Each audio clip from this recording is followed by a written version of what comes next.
Hello guys, optimist studies on platform पे आपका स्वागत है। आज हम जो महामारी से जूझ रहे हैं उसका नाम है कोविड-19।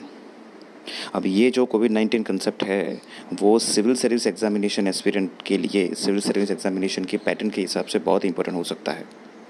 आज हमारे पास कोविड-19 के बारे में बहुत सारी information print media, electronic media पर अवेलेबल है, लेकिन क्या हम वो इन्फॉर्मेशन से सिविल सर्विस एग्जामिनेशन के कोई भी क्वेश्चन को सॉल्व कर सकते हैं? आई थिंक नहीं। क्यों? क्योंकि इन्फॉर्मेशन, अगर किसी भी इन्फॉर्मेशन को अगर जब तक नॉलेज में कन्वर्ट नहीं कर सकते तब तक वो इन्फॉर्मेशन हमारे लिए उतनी ज़्यादा इम्पोर्टेंट नहीं हो सकती। तो अगर इन्फॉर्मेशन को नॉलेज में कन्वर्ट करना है तो उसके लिए मेरे हिसाब से दो चीज़ करनी बहुत आवश्यक है।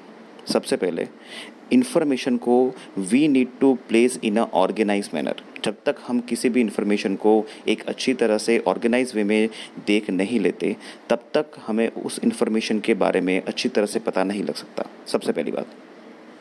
और जो दूसरी बात है, जब तक वो इन्फॉर्मेशन को ऑर्गेनाइज करने के बाद हम उसको लॉजिकली या रेशनली या विजडम के हिसाब से अगर हम उसको यूज़ नहीं करते तब तक वो इन्फॉर्मेशन नॉलेज में कन्वर्ट नहीं होगी। ठीक है दोस्तों, तो ये कंसेप्ट को ध्यान में रखते हुए और सिविल सर्विस एग्जामिनेशन के पैटर्न को ध्यान में रखते हुए मैंने कोविड-19 के बारे में जितनी भी इन्फॉर्मेशन WHO, फिर मिनिस्ट्री ऑफ हेल्थ अफेयर्स जो इंडियन गवर्नमेंट की ऑफिशियल साइट है उसके ऊपर जितनी भी इन्फॉर्मेशन अवेलेबल है उसको मैंने एक रेशनल, एक विजडम वाइज और ऑर्गेनाइज वे में ऑर्गेनाइज करके आपको देने का प्रयास किया है। आइए शुरू करते हैं। सबसे पहले तो यहाँ पे एक डिसीज़ है और वो डिसीज़ किस वायरस से, बैक्टीरिया से या किस एजेंट से हुआ है वो जानना सबसे ज़्यादा ज़रूरी है। सबसे पहले तो ये जो डिसीज़ है, ये जो पेंडेमिक है उसका नाम है corona virus disease 2019, in short कोविड-19। ये आपने अभी बहुत बार सुना होगा, ठीक है। अब ये डिसीज़, यहाँ पे जो इन्फेक्शियस डिसीज़ है, तो डिसीज़ कोई भी आप वर्ल्ड के किसी भी डिसीज़ को देख लीजिए तो आप उसको किन्हीं दो कैटेगरी में डिवाइड कर पाएंगे। एक तो है कम्युनिकेबल डिसीज़ और दूसरा है नॉन कम्युनिकेबल डिसीज़। अब ये नॉन कम्युनिकेबल डिसीज़ क्या है? जैसे मान लीजिए कि हम पिछले करीबन 20-25 दिन से लॉकडाउन है और 20-25 दिन लॉकडाउन रहेंगे, ठीक है। तो ये लॉकडाउन की वजह से हमारी जो लाइफस्टाइल है वो बहुत ही लेज़ी हो गई है। अब ये लेज़ी लाइफस्टाइल, फिर जो हमारी फूड हैबिट है उसकी वजह से टेंशन, स्ट्रेस, उसकी वजह से जो हमें हार्ट प्रॉब्लम होते हैं, साइकोलॉजिकल प्रॉब्लम होते हैं, वो जो प्रॉब्लम है जो हम किसी और को दे नहीं सकते वो हम खुद ही खड़े करते हैं, उसको बोलते हैं नॉन कम्युनिकेबल डिसीज़। मतलब वो कम्युनिकेट नहीं हो सकते जब तक कि आप उसको खुद ले ना ले, ठीक है। और दूसरा है जो हम अभी जिसके साथ हम जूझ रहे हैं वो है communicable disease. Communicable disease can happen due to various agents. जैसे यहाँ पे हम वायरस के साथ जूझ रहे हैं, जैसे मलेरिया है, that is due to parasite, जो एनाफिलिस जो मॉस्किटो है वो बाइट करने से होता है, ठीक है। फिर ट्यूबरकुलोसिस है, that is due to bacteria. तो जो भी इन्फेक्शियस डिसीज़ है they are communicable disease, they transmit by contact and it is the only reason why they are known as the communicable disease कि हम जितने एक दूसरे से कांटेक्ट में आएंगे उतना ज़्यादा वो स्प्रेड होगा। तो अभी जो हम डिसीज़ के साथ जूझ रहे हैं उसका नाम है कोविड-19 और जिस वायरस से ये डिसीज़ हो रहा है उसका नाम है severe acute respiratory syndrome corona virus 2। It is SARS-CoV-2। Please remember, please take note of that, ठीक है। अब उसके साथ जितनी इन्फॉर्मेशन मिसलेनियसली अवेलेबल है वो मैंने सबसे पहले ले ली है। तो आपको अभी इलेक्ट्रॉनिक मीडिया में, प्रिंट मीडिया में ये तो एक स्टोरी बहुत ही कॉमन आपको जानने को मिल जाएगी कि ये जो कोविड-19 है, ये जो SARS-CoV-2 है वो कहाँ से आया है, ठीक है। तो मैं उस कहानी को दोहराना नहीं चाहता, मैं वहाँ पे जाना नहीं चाहता, ठीक है। सबसे पहले ये 31 दिसंबर 2019 में वुहान, जो चाइना का एक हुबेई प्रोविंस है जिसका कैपिटल है वुहान, वहाँ पे जो वेट मार्केट मतलब जो मीट मार्केट है जहाँ पे लाइव एनिमल की बिक्री होती है, वहाँ पे एक महिला काम कर रही थी, उनमें से ये पाया गया था और वहाँ से ग्लोबली स्प्रेड होना स्टार्ट हुआ और फिर उसको पेंडेमिक WHO ने जाहिर किया, उसको डिक्लेयर किया। ठीक है। अब WHO ने उसके बाद क्या किया, WHO has declared 2019-20 corona virus as a public health emergency of international concern.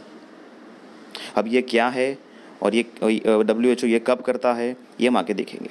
और उसके बाद 11 मार्च को WHO ने उसको पेंडेमिक जाहिर किया।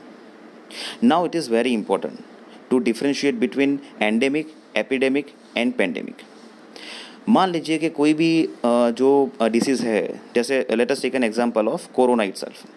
तो जो कोविड-19 है, जब तक वो वुहान में था, जब तक वो वुहान से बाहर नहीं निकला था, तब तक हम उसको एंडेमिक बोलते थे। अब जब वो वुहान से बाहर निकला, चाइना की अलग अलग सिटी में फैला, तो अब हम उसको एपिडेमिक बोलते हैं। और जब कोई भी डिसीज़ किसी भी एक स्टेट या किसी भी एक प्रोविंस की जो बॉर्डर है, जियोग्राफिकल बॉर्डर, जब उसको क्रॉस करता है और जब वो किसी और स्टेट में अपने जो पाँव है वो जमाता है, यानी कि जब वो इंटरनेशनल बॉर्डर क्रॉस करता है और दूसरे कोई स्टेट या दूसरी कोई कंट्री या दूसरी कोई सिटी में वो जब फैलता है, तब उसको पेंडेमिक बोलता है। यानी कि जब कोई डिसीज़ ग्लोबली अपने पाँव जमा लेता है, तब उसको पेंडेमिक बोल सकते हैं। ठीक है। और वो WHO ने कोविड-19 को कब अनाउंस किया, 11 मार्च 2020। कोरोना वायरस, हमें ऐसा मीट है, corona virus it is the newest virus and it has been discovered in December 2019, लेकिन ऐसा नहीं है।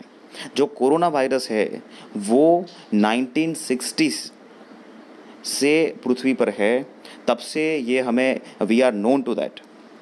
और उससे भी पहले हम आगे देखेंगे कोरोना वायरस की हिस्ट्री में, इससे भी पहले, सबसे पहले ये एक मर्गी में, मतलब कि एक हैंड में सबसे पहले 1930 में ये पाया गया था। ठीक है। अब ये अभी जो कोरोना वायरस है वो सबसे पहले वुहान में पाया गया था, तो सबसे पहले उसका नाम दिया गया था कोरोना वायरस या वुहान कोरोना वायरस। लेकिन उसके बाद जनवरी 2020 में WHO ने उसको क्या नाम दिया, टेम्पररी नाम था 2019 नोवल कोरोना वायरस, वो भी आपने सुना होगा। और जो डिसीज़ था उसका नाम दिया था 2019 novel corona virus acute respiratory disease. These were the temporary names given to this disease according to 2015 guideline। अब देखिए, यहाँ पे गौर देना बहुत ही ज़रूरी है, WHO किसी भी डिसीज़ को ऐसे ही नाम नहीं देता, उसके लिए गाइडलाइन तय की हुई है, उसके हिसाब से ही WHO को अपना किसी भी जो नया डिसीज़ है उसके लिए नाम देना पड़ता है। ठीक है। नाउ फाइनली एट 11 फरवरी 2020, आज जो हम नाम जानते हैं वो सबसे पहले WHO ने डिक्लेयर किया। कौन सा था? ऑफिशियल नेम्स कोविड-19। अब कोविड-19 का मीनिंग क्या है? को means corona, VI means virus and D means disease. और 19 क्यों? Because first case was identified in 31 दिसंबर 2019। तो 2019 में ये सबसे पहला केस इसका आइडेंटिफाई हुआ, इसके लिए उसको कोविड-19 बोलता है।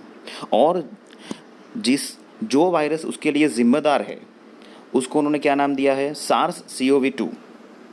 अब ये SARS-CoV-2 क्यों, वो हम आगे स्लाइड में देखेंगे। इसका फुल फॉर्म तो मैंने आपको बता दिया, severe acute respiratory syndrome corona virus type 2, okay, और वेरिएंट 2। और ये 11 फरवरी 2020 को हुआ। अब यहाँ पे मैंने जैसे आपको आगे बताया कि public health emergency international concern जो है वो WHO अनाउंस करता है। वो कब अनाउंस करता है? ऐसी एक्स्ट्राऑर्डिनरी इवेंट हो जाए कि जिसकी वजह से जो पब्लिक हेल्थ है वो रिस्क में आ जाए, और जो पब्लिक हेल्थ जो इंटरनेशनल स्प्रेड है डिसीज़ का वो होना शुरू हो जाए, और उसके लिए जब इंटरनेशनल कोऑर्डिनेशन की ज़रूरत पड़े, जैसे से फॉर एग्जांपल अभी जो कोविड-19 की सिचुएशन है उसके लिए जो फर्स्ट लाइन ऑफ ट्रीटमेंट है या प्रिवेंटिव ट्रीटमेंट है वो कौन सी है? हाइड्रोक्लोरोक्विन। और हाइड्रोक्लोरोक्विन सबसे ज़्यादा प्रोडक्शन किस देश में होता है? इंडिया। तो अभी जितने भी डेवलप या डेवलपिंग कंट्रीज़ है उसको सिर्फ इंडिया हाइड्रोक्लोरोक्विन प्रोवाइड करता है।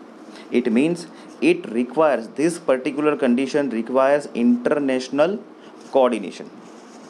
उसकी वजह से, उसके बिना हम इस बीमारी को, इस महामारी को हम जीत ही नहीं सकते। और जब इस तरह की सिचुएशन आ जाती है तब WHO public health emergency of international concern जाहिर करता है। और ये पहली बार नहीं हुआ है, इससे पहले तकरीबन 6 बार, सबसे पहले जो सार्स 2002-2003 में जब SARS severe acute respiratory syndrome जब हुआ था, तब सबसे पहले WHO ने public health emergency of international concern को डिक्लेयर किया था, उसके लिए गाइडलाइन बनाई थी। ठीक है, please guys take note of that, it is very important. और अब तक 2009 से अब तक WHO ने 6 डिसीज़ को इंटरनेशनल कंसर्न डिक्लेयर किया हुआ है। सबसे पहले 2009 सबसे पहले तो 2002-03 में सार्स हुआ था, उसके बाद 2009 में H1N1 that is swine flu, उसको पेंडेमिक भी किया गया था। 2014 में पोलियो डिक्लेरेशन था, वो उसको भी उन्होंने इंटरनेशनल इंपॉर्टेंस जाहिर किया था। 2014 में ईबोला इन वेस्टर्न अफ्रीका, 2015-16 में जीका वायरस, और उसके बाद 2018-19 में कीवू ईबोला एपिडेमिक, और उसके बाद 2019-20 जो अभी है कोरोना वायरस पेंडेमिक। ठीक है, और ये रिकमेंडेशन मतलब ये जिस बेस पे रिकमेंडेशन देते हैं वो कोई परमानेंट रिकमेंडेशन नहीं है, वो हर 3 महीने में उसको रिव्यू करते हैं, इम्प्रूव करते हैं। So guys please go through this is very important. और ये याद रखना कि अभी तक 2009 से 6 ऐसे डिसीज़ है जिसको WHO इंटरनेशनल कंसर्न और international public health emergency of international concern declare कर चुका है। Okay, so guys, thank you for listening me. This is the introductory part of COVID-19. आगे के लेक्चर में हम COVID-19 में जो SARS-CoV-2 वायरस है, मतलब कि जो कोरोना वायरस है वो कहाँ से आया, और वो अभी जो SARS-CoV-2 है वो उसका वेरिएंट कैसे है, उसका नाम कैसे पड़ा, उसका ट्रांसमिशन कैसे होता है, और उसके लिए उसकी दुनिया और इंडिया पे क्या इम्पैक्ट है वो हम देखेंगे। Thank you for listening me. This is optimist study zone platform signing off. मिलते हैं अगले वीडियो में।